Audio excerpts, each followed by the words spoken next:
What's going on, everybody? Thank you for clicking on my video. Today I will be doing a cooking video, and we are going to be making shrimp and chicken gumbo. As well, I do have sausage, so I'm getting ready to cook. Y'all chill, sit back, and come and mingle with me. I will first get this chicken.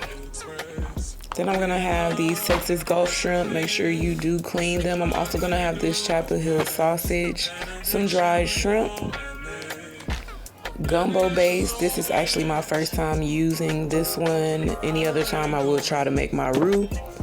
But I wanted to go ahead and try to use this box instead and see how it comes out. You're gonna also need onion and celery like I showed. And these will be all of the items that we will be using as we start cooking this gumbo.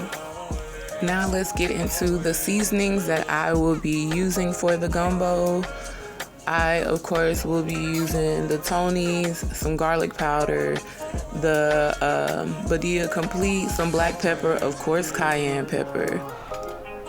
I like spicy, my daughter likes spicy, and of course you wanted to have that Cajun creole taste with a little kick to it. What I have in a pot, of course, is the chicken thighs. I am seasoning the chicken thighs with a little bit of water that is starting to boil at the bottom of the pot. Once you add in all your seasonings, you just gotta let it sit, let it do its thing, marinate a little bit.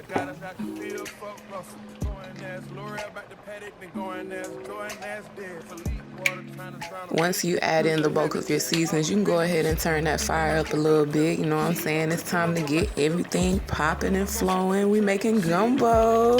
'Tis the season.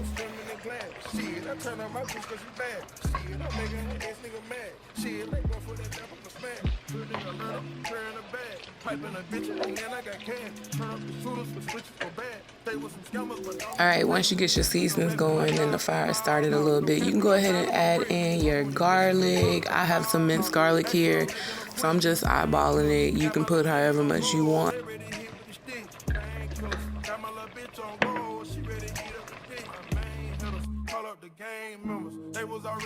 Next, we will then go ahead and rinse off our celery, cut it up with some onion, and we are going to add it to the boiling pot.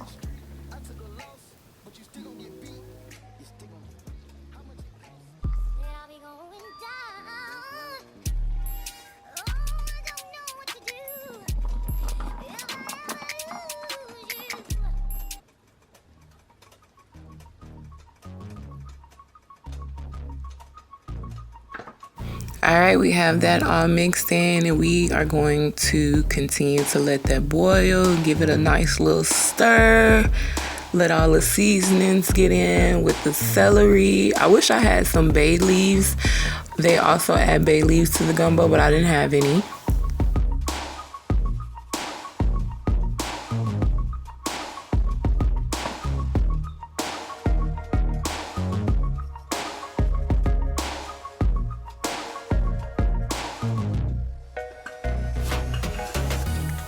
Since I am a little mamacita, of course I am going back in with some more cayenne pepper. I like my food a little bit spicy.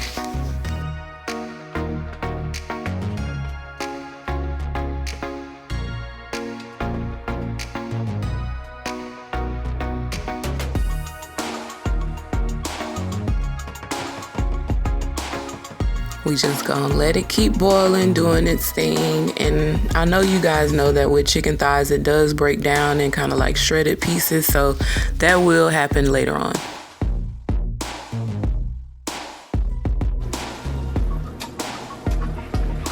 Now that that's boiling, I cut up some sausage. I'm gonna put the sausage in there.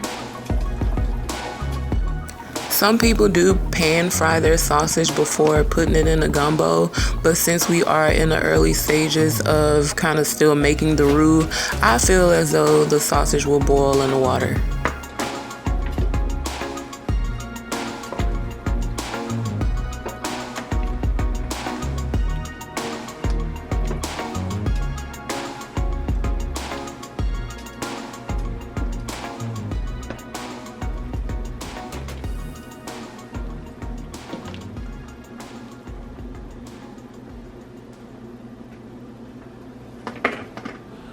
I've been on my own for long enough. Maybe you can show me how to love. Maybe. Alright, we're gonna turn the fire back up. We're gonna put the top on, let that cook, and then we are gonna get into adding the shrimp. If you still have the shell on the shrimp, make sure you do take it off, clean your shrimp, like I'm doing right here. This is a tedious task, but you know, just like with your hair, beauty is pain. Same thing with food. Sometimes you gotta do stuff you don't want to do to have that good meal.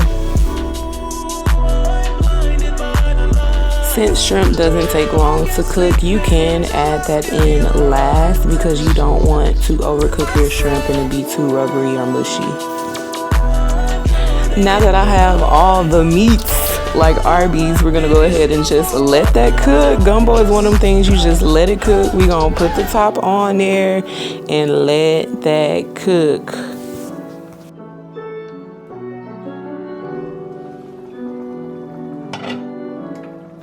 I know some people who really do be making gumbo out there are probably looking at this video like I did everything backwards, because if you are a true gumbo maker, we all know that a lot of people make their roux first with the base of flour. But since I saw the box gumbo, I thought it would be cool to try it out. So I'm gonna go ahead and add the gumbo base here.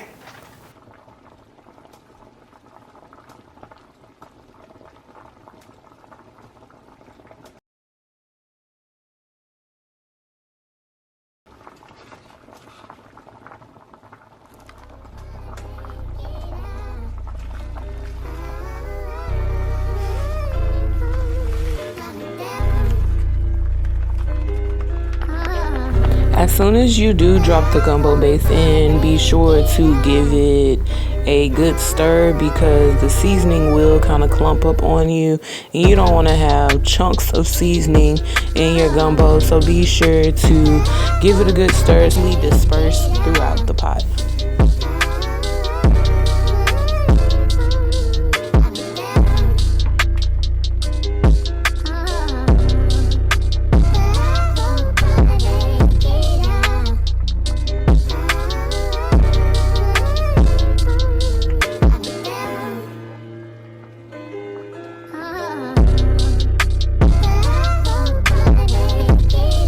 Now that has been cooking for like almost an hour, I just want to go back in and add some celery for taste.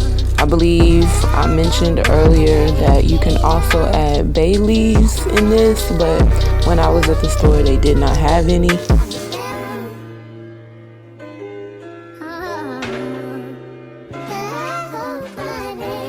Last but not least, I'm also going to add in that little bag of dried shrimp. Let me find it. Okay, so this dried shrimp right here is a game changer. It is gonna take your gumbo to a completely different level. So add that in there. It's gonna give it that Cajun, you know, gumbo seafood type taste.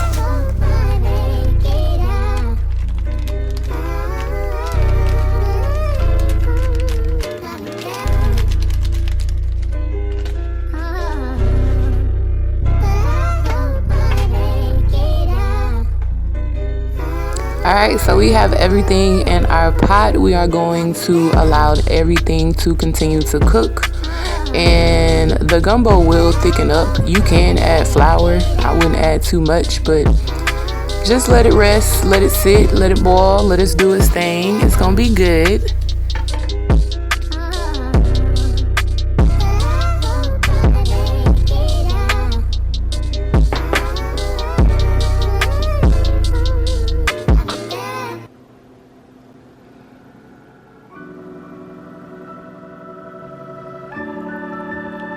You don't even much gotta wait on me, honey. Once you have it plated, grab your spoon, grab your fork, get your bowl, and it is time to dig in. Let me give you a closer look. Y'all see that shrimp, the sausage, the chicken. I'm just garnishing it. It came out really, really good. So I want to challenge you ladies out there to make a warm and cozy meal. Something like maybe some jambalaya, some gumbo, some etouffee. Let me know down below what y'all gonna make for this winter season. Don't mind me, you already know you gotta get that long form content as well as that short form to post you some shorts. I really hope you guys enjoyed. When I tell you it was giving like I am a native of Louisiana, it was giving